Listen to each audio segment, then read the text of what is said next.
If you are over 40 and dealing with knee pain, chances are someone told you to start doing glute bridges. Low impact, easy on the joints, great for the hips. Sounds perfect, right? So you give them a try, maybe even make them a regular part of your routine, and then something unexpected happens. Your knees start aching more than before. Maybe it is a dull throb after your workout, or a sharp discomfort right at the back or side of the knee that just will not go away. And you are left wondering what went wrong. You were doing everything right, or so you thought. This is not a rare experience. Thousands of people over 40 run into this exact frustrating situation every single day. So why does an exercise specifically recommended for knee protection end up causing knee pain in the first place? That is exactly what we are going to break down today. These are not obvious errors. They are subtle, common, and incredibly easy to fix once you know exactly what to look for. Glute bridges are genuinely one of the best exercises available for people over 40. They are low impact, they do not require equipment, and when performed correctly, they can dramatically reduce knee pain over time. There is a reason physical therapists and strength coaches consistently recommend them. The problem is not the exercise itself. The problem is execution. And this is not about blaming you. Most people were never taught the specific details that make this movement truly safe and effective. They were simply told to lie down, push their hips up, and repeat. But without the right technique, those repetitions quietly work against you instead of for you. So in this video, we are going to walk through 4 specific mistakes that silently sabotage the glute bridge and transfer dangerous stress directly onto your knees. To understand why these mistakes hurt your knees, you need a quick anatomy lesson, and I promise to keep it simple. Your glutes, hamstrings, and knees are not isolated parts. They function as one connected chain. The gluteus maximus attaches to your pelvis and femur. Your hamstrings run from the base of your pelvis down behind your thigh, crossing directly over the back of the knee joint. When your glutes fire properly, they take the majority of the load during a bridge. But when they do not, the hamstrings compensate, and that compensation pulls directly on the tendons surrounding your knee. Now here is where age becomes a critical factor. After 40, neuromuscular coordination naturally declines. The communication between your brain and your muscles slows slightly, meaning your glutes are often late to activate, leaving your hamstrings and knees to absorb forces they were never designed to handle alone. So the problem is rarely the exercise itself. It is the execution. That comfortable feeling is actually a warning sign in disguise, and it is quietly setting your knees up for unnecessary stress every single repetition. Mistake number 1 is placing your feet too far away from your body when you set up for the bridge. Here is what this looks like in practice. You lie down, and instead of keeping your heels relatively close to your hips, you slide your feet out until your legs are almost halfway extended. It feels natural, even logical. Many people assume that more distance equals more range of motion, or that the stretched out position simply feels more comfortable on their lower back before they begin moving. Some people even feel like they are working harder from this position, which makes it feel correct. And if you have tighter hips or limited flexibility, that farther foot position can genuinely feel like relief, like your body finally has room to breathe. But here is the problem. The damage compounds, and what started as a small positioning error becomes a genuine injury over time. Here is where it gets important. When your feet slide out past that optimal position, your body cannot effectively recruit the glutes to drive the movement. Instead, the hamstrings take over as the primary mover. Now, the hamstrings attach directly behind the knee, and when they are under heavy load in a lengthened position, they pull on the back of the knee joint with every single repetition. That creates compression and shear force right at the posterior knee. You might not feel it immediately, but this stress accumulates quietly. 1 session feels fine. 10 sessions in, there is a dull ache. 20 sessions in, the pain is showing up during daily activities like climbing stairs or standing from a chair, until that sensation disappears and the glute engagement takes over completely. Lie flat on your back, arms relaxed at your sides, and instead of guessing where your feet should go, reach your arms down toward your heels.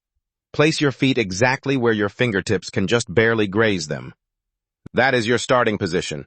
Not further, not closer, right there.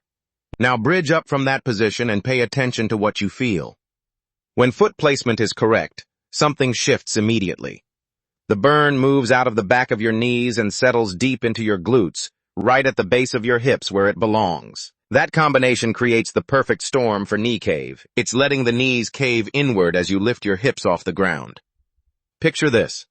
You begin the bridge, your hips rise, and instead of your knees staying stacked and aligned, they drift toward each other like two magnets pulling together. It looks subtle, but the damage it causes is anything but subtle. This collapse pattern becomes significantly more prevalent after 40 for a very specific reason. The hip abductors, which are the muscles responsible for keeping your knees pushed outward and properly aligned, naturally weaken with age. On top of that, your neuromuscular control, meaning your brain's ability to quickly recruit and coordinate those stabilizing muscles, also declines over time. So your body essentially loses two layers of protection simultaneously. The muscles get weaker, and the signals telling them to activate become slower and less precise. What feels like a gentle floor exercise becomes a slow, repetitive injury mechanism. When your knees collapse inward during a glute bridge, the knee joint experiences something called rotational torque.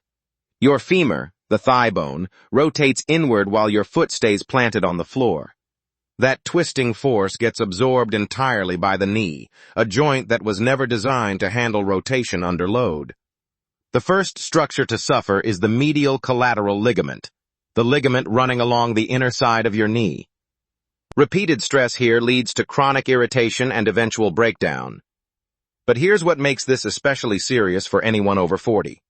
If you already have early-stage arthritis, that rotational stress accelerates cartilage wear.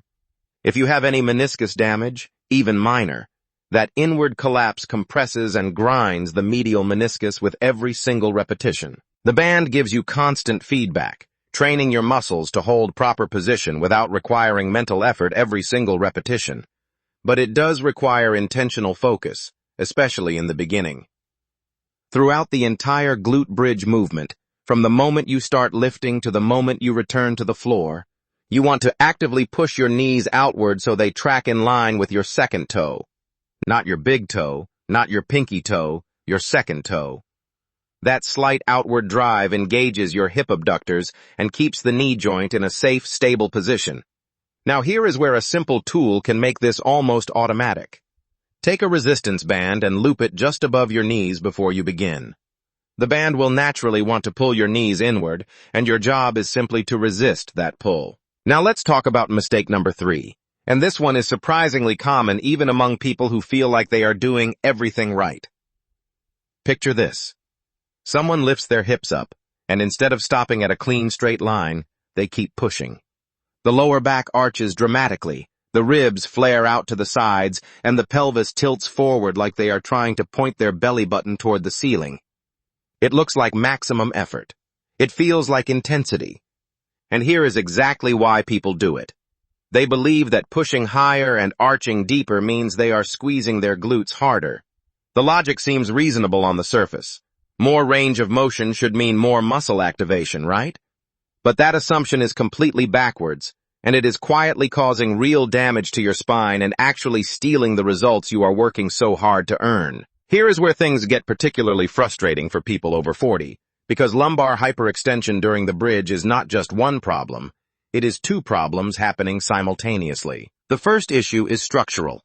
When your lower back arches excessively at the top of the bridge, you are compressing the lumbar vertebrae and squeezing the discs between them.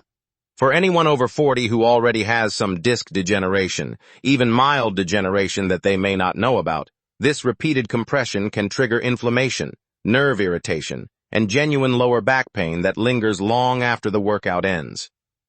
The second issue is almost ironic. That exaggerated arch actually shortens the glute muscle, putting it in a mechanically disadvantaged position where it cannot generate meaningful force. Research consistently shows that a muscle produces its greatest strength when working through a fuller range, not when it is already bunched up. So you are loading your spine and getting almost nothing from your glutes.